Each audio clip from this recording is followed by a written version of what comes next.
Next stop in Porto is a wine and snack bar called Vinoteca de Copo e Alma.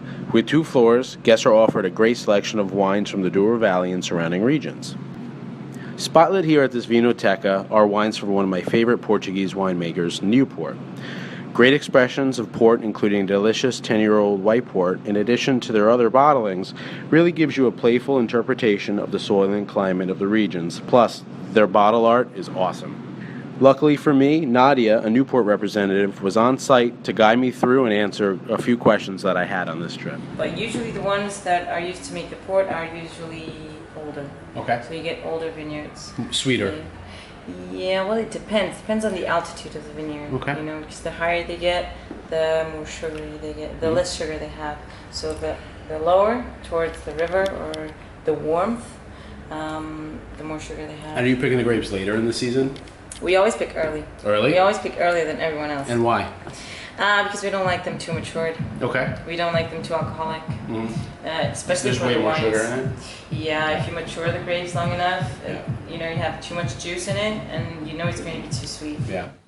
Yeah, the texture of that would be good. Yeah, this is, it's caramelly, it's got a little bit of, it has that apricot, but almost like a pear, like a ripe pear. Jammy. Yeah, exactly. Vintage 2005, bottled in 2007. This is legal terms, of course.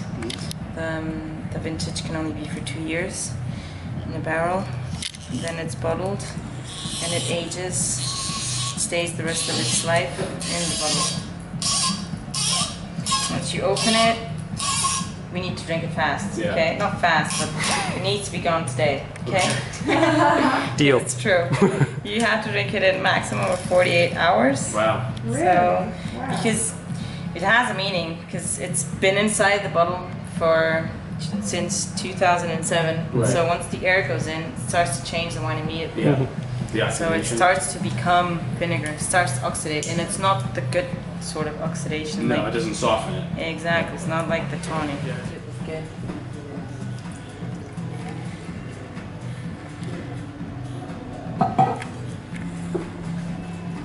Salute.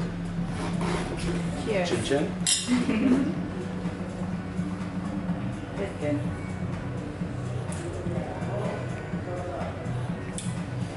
Yeah, it's nice. It's like very deep, like blackberry, something like that, like a currant almost.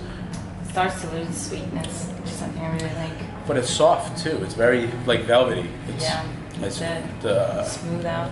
yeah. It has that flavor profile, but it's great. So, what's the filtration process typically? Is it? Whatever you want. Yeah. You can You know, some French wines use egg whites. Some other places use clay. You use clay. They use mesh, wired mesh, steel mesh to push it through. So We use wire mesh, but well, for the ports, I don't know how to explain it, but especially for the tawnies are filtered with mesh, I believe. Okay. The rubies are filtered with mesh at the beginning, but then our late bottle vintage is unfiltered, for example. That's something you can say to your clients That'd be in the restaurant. It's perfect. Because We have our LBV is unfiltered, and you the have LBV. not that many producers that do unfiltered LBVs. We have a lot 4 of or 5. our clients request like vegan, vegetarian wines. Believe it or not, they're concerned about the eggs being things like that. So that's perfect for me. With each tasting unique, and after a few bottles, some of which, due to the age of the port, we had to drink all of, it's definitely time for lunch before I can continue my exploration of the city of Porto, or before my fiance lets me have any more wine.